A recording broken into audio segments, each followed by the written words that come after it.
Just 1 minute.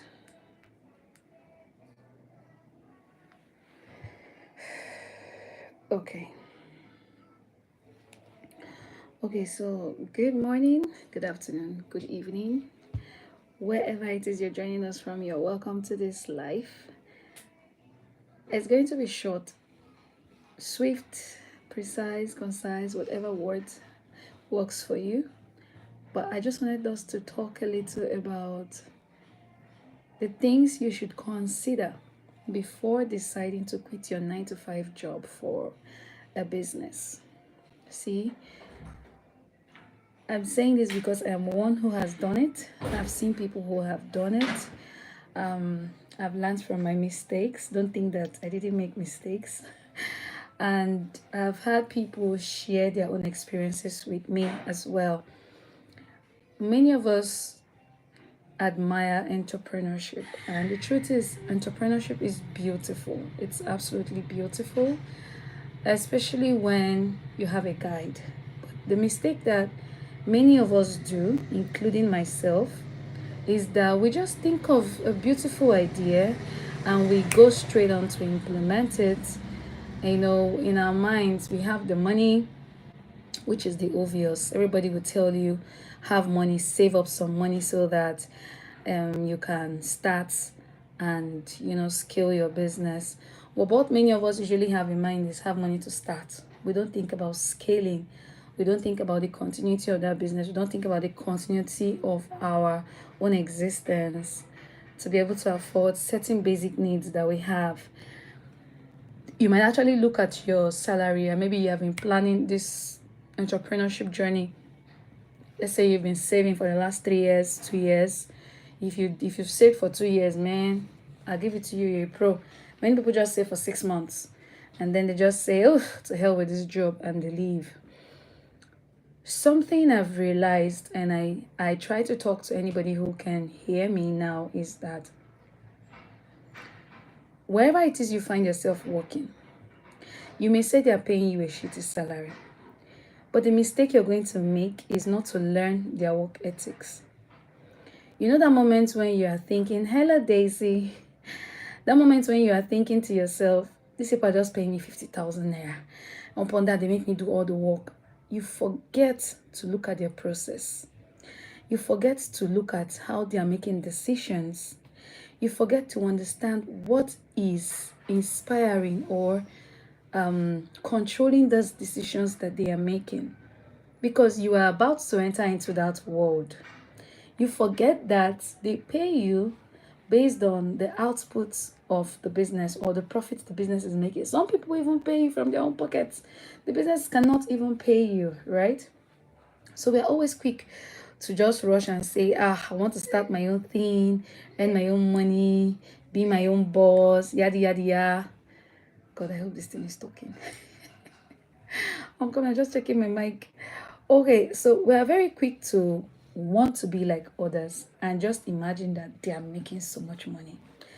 Not every boss tells you the woes of their business. Not all of them tell you how many times they've cried, how many times they've had to ask themselves, what exactly am I doing? So before you decide to quit, the first thing I want you to think about is, if you plan to leave 1 year, or if you ever think about leaving, understand the processes your management goes through before they actually get something done, because you are about to enter those shoes.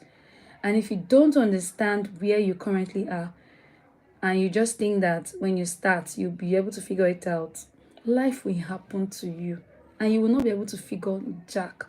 That time your head will go blank. You will be out of ideas. You know, moments when it looks like it's simple, choose between this or this. You just have to choose one, and then you realize, if I choose this, something else will suffer. You know that moment when you think somebody is not important until they go out of your life, and even if it's plates, just plate the person washes for you, the day you are so tired or too tired to wash those plates, you will miss that person. So that simple yes or no decision now becomes a conversation to want to have with yourself for like an entire 24 hours. Okay. Thank you so much, Daisy. Thank you so much. I appreciate you too for sticking on and watching all of the content. Thank you so, so much. So, when you have studied your organization, leadership style, and management style, and business strategy, next thing you want to do is ask yourself, how much do I need to get this business going? For most people, we always want it big. I remember when I first started, I was so crazy about a shop. Man, I just wanted to have my own wig shop. And I had that thing in mind that if I just get my wig shop, it is set. People will be flocking in. Little did I know that that's not how it works. People don't just flock in. People are like sheep. You literally have to guide them to where you want them to go to for them to flock in. Before you see people flocking in like that into an establishment, go and see what they have done before to generate that kind of traffic. It does not just happen overnight. Okay? So before you think about, oh, I just need to get a shop, please do what we call validating your idea. So idea comes in about two stages: the ideation stage, the germination stage, right? The ideation stage is where you're thinking about what you want to do. And most times when we think about what we want to do, we first of all think about the solution we want to give. For example, there's no industry right now that is not sort of saturated, although some are more saturated than the others. But you see, fashion and beauty industry, we are plenty. We are plenty there, right? So you want to do your due diligence. You want to you just get up and just say, "Kai, I want to make casual outfits for ladies." You will fail. Oh. I'm telling you from experience, you will fail. You have to think about, first of all, what is the problem of women when it comes to wearing casual outfits. Think about everything you want to do, your business plan you want to run, first from the problem that is existing. Think about the existing problems, all of it, list it out, table it, then use it to make a sentence, right? Then before you not start thinking about solutions, but most of us just go from the solution. I just want to make casual outfits for ladies to slay and go out. Why? There are 500 people selling casual outfits. Why do I have to buy from you? What makes you different? So what makes you different is the ability to identify the problems that are currently existing within that niche, or that what do you call it, that category. And then you now think about, how now do I solve this problem? So when you're thinking about the problem, you have to think about, who is having this problem, when do they have this problem, why do they have this problem, which people, or what are current activities ongoing to solve this problem, right? What has been done so far to solve the problem, and what can I do, or in addition to what is already being done to solve this problem. I hope this really makes sense. If you can write, please write this down. Even if you already have an existing business, you are free to evaluate your business. Every business should be evaluated at least once a year. Every year you should sit down and just look at the past year and figure out how you want the current year to be. I believe that every business person or entrepreneur wants their business to perform better in the following year than the previous year, right? Then when we've thought about that, now you think about how much is involved. How much is involved is not just about money. It's basically resources, material resources, human resources. Material resources, that's when you think about money. Then you also, if you are doing a business that necessarily requires you to own a building, you have to think about that. So that's material resources. Then you think about humans. Who would help you to achieve this goal? Many of us start out doing everything by ourselves, but it's also important to know that as much as you may be able to do these things yourself or find tools that can help you do these things, for example, not many small business owners have an accountant, right? But we have accounting softwares that can help us.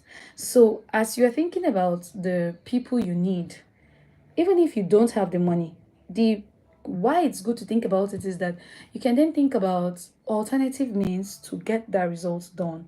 even though you don't have money. It's cheaper for you to buy an accounting software, even if it's 100,000 naira for a year. It's actually cheaper than to get someone to hire and pay. Even if you're paying the person 20,000 naira per month, by the time the year is gone, you've paid how much? 120k, right? So when you've thought about that, you'll not be able to and define exactly what you want them to be doing. You see that thing they say define. It's very easy to say define, but it can be very, very hard. When it comes to definition, you have to think about it's not just the fancy name, customer service. What exactly do you want them to be doing? Because sometimes we small business owners, we lack the ability to properly define exactly what we want our staff to be doing in our business. So you find yourself always asking, what exactly are you doing again? What exactly am I paying you for? It doesn't make the person lazy.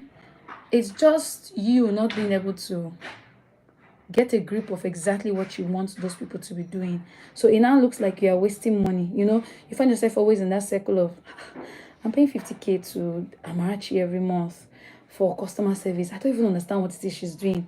And then you find yourself every time asking Amarachi, so what did you do today? What did you do tomorrow? Yesterday? It's just because you've not clearly defined what it is you want them to be doing. Do you get? So when you've not defined that, now let's go back to the money part. The money part is very interesting because what you need to start all this business is 100k. Beautiful. Have you thought about salaries you pay? Even if you don't pay salaries, there may be some things you may. Have you thought about other unforeseen money that may come along? Like maybe if you're into production, you just think that if you just produce once, that it will be perfect. Sometimes you have to do it 2 times. Have you thought of that recurring cost? Have you thought about the cost of learning? Do not start a business without getting some formal or informal knowledge about it. Hair business is one business that is very easy to start. So is fashion business. So is makeup, catering. What else? All those very easy businesses that you don't necessarily need a license to begin, right? That you can just get up and just open a TikTok channel, an Instagram channel, a YouTube channel, and start blowing all the grammar that you can. However, if you don't get a formal knowledge, you'll be misleading people, and when it becomes hot, you would not know what to do. You might sell a wig to someone, you don't even know if that wig, the origin of that wig, and then when it starts having issues, so first, you don't know the origin of the wig, you don't know how to properly maintain the wig, you don't know how to guide your clients to properly maintain the wig. You obviously don't also know how to manage these challenges that come with wigs, how to manage your customers' expectations, your employees, and all of that. And when all of them come down crashing on you, you will crash. Why? Because you have no formal knowledge or even any formal knowledge on how to manage it. You just think it's just to tell them, oh, madam, don't worry. You've not met troublesome customers that will tell you, sister, you give me money, right? And that's because you are genuinely wanting to do your business, but you have not done your due diligence. You've not gone to get some kind of formal education. So when people come to me, sometimes I'm like, oh, Pama, I want to learn this, but I don't have money. I'm just like, you don't have money, but there's YouTube, right? So YouTube is one place I would recommend everybody to go to. When you are starting out and you have 0 naira, you can at least learn little from there.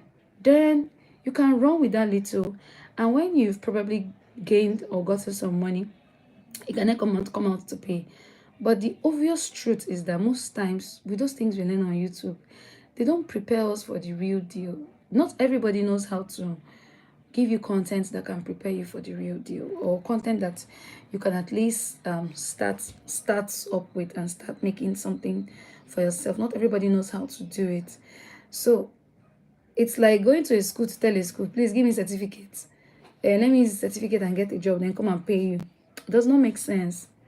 So there has to be some level of commitment from your part. You may not pay for the class of 500k, but there's somebody offering a class of 100k.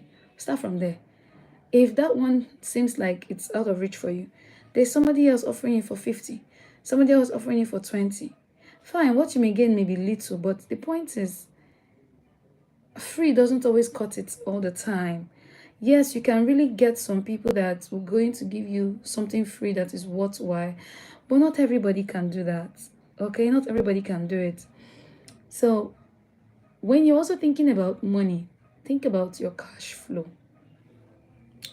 This is what I mean. Many people start this hair business and they just imagine that every day they'll be selling. That is your prayer. I want you to sell every day.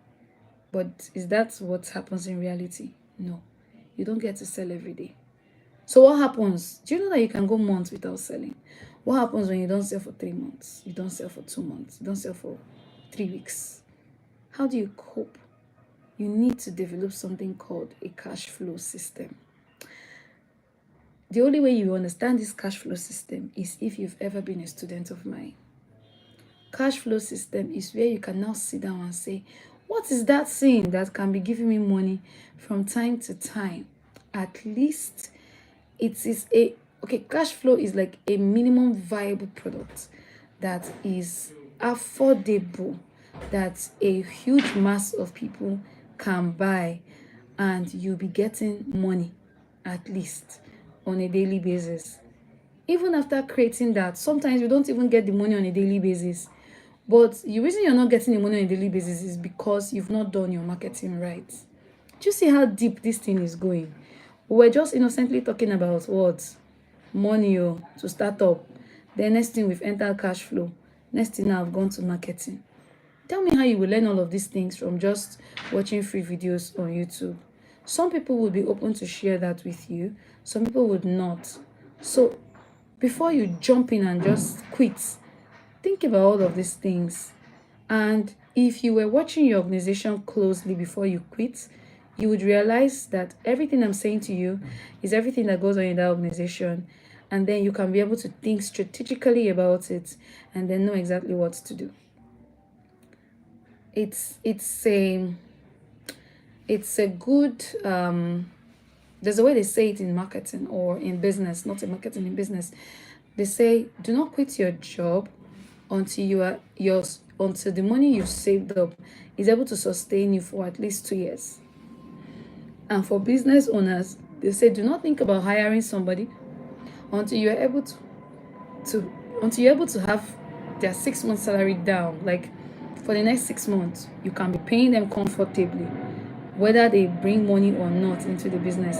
So the obvious thing is you're bringing them in 3 months probation, at least you give them time to learn the business, learn about what is going on, learn about their duties and their tax, and then you expect that from the 4th month they should start making a positive impact in the business and start generating income, right?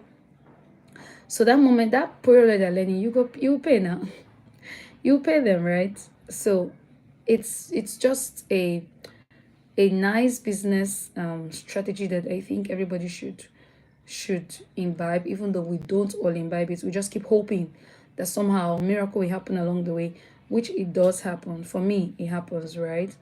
But if you really want to do business right and don't want to get burnt out, then think about this. And some businesses don't work, and it does not make you a bad person. So know when to quit that business, know when to re-strategize. You might have a beautiful idea that may be very, very expensive. Know when it is time to move on. Know when it is time to change strategy. Know when it is time to try something else. You might have a very, very fantastic idea and you want people to pay you ₦1,000,000.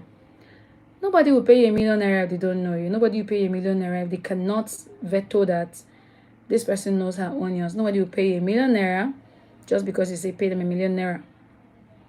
So how about starting from 10,000 naira? How about starting from maybe some kind of free webinars just to establish yourself? You know, it's like you trying to establish an authority in that thing that you want people to patronize you for, especially for service-based businesses. People will not just give you money because you said give them money. Last week, I said to practice one of the marketing tactics that I've been reading about, you know, and I posted on my WhatsApp status and I said, I'm going to be posting some hairs. all I need you to do is name your price. The first person to pay gets the hair. Like, did you hear what I just said? I post some hair pictures on my status. You see anyone you like, you just come and say 50K. I say okay, I give you account number, you pay 50K. Right? And yet people still ask me. Like, I've been doing this business for over 4 years. Oh, these are WhatsApp contacts, meaning they are warm leads, people that know me. They may never have bought from me, but they've been seeing my status for at least the last 1 year or even 6 months. They've been seeing it. And once you tell them pay, they say, are you serious? Just to tell you how many times you have to show yourself over and over again before people finally decide to key in. So that you just start and you just tell people pay you does not mean they're going to pay you. They still ask me, am I serious? And I still go ahead and say, yes, I am serious. And the next thing you hear is, please tell me the truth. Is it good hair? Is it 100% human hair? And I'm like, wow. So you see, as if me telling them all of those things is going to change their price. And some of them still, at the end of the day, don't pay. Why? Because they are thinking you are selling fake to them. It's just the minds of people. So be ready for all of that. Be ready, be ready, be ready, be ready to take so many no's before you get that 1 yes. And be ready to feel down sometimes. Entrepreneurship is hard. It's not easy. Even with a mentor.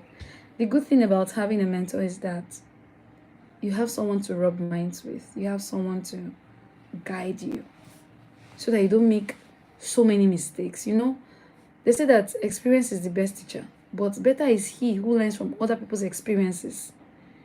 You have more time to explore other interesting parts of your life instead of exploring things that people have done over and over again and have failed in it. So just before you say, this is such a trash job, I'm so tired, I'm fed up, watch their processes, learn, and truly ask yourself, am I that person who can push a business forward? Businesses fail sometimes not because of bad staff, but because of bad leadership. And who is supposed to be the leader? You, the founder of that business. You have to be strong enough to lead a team.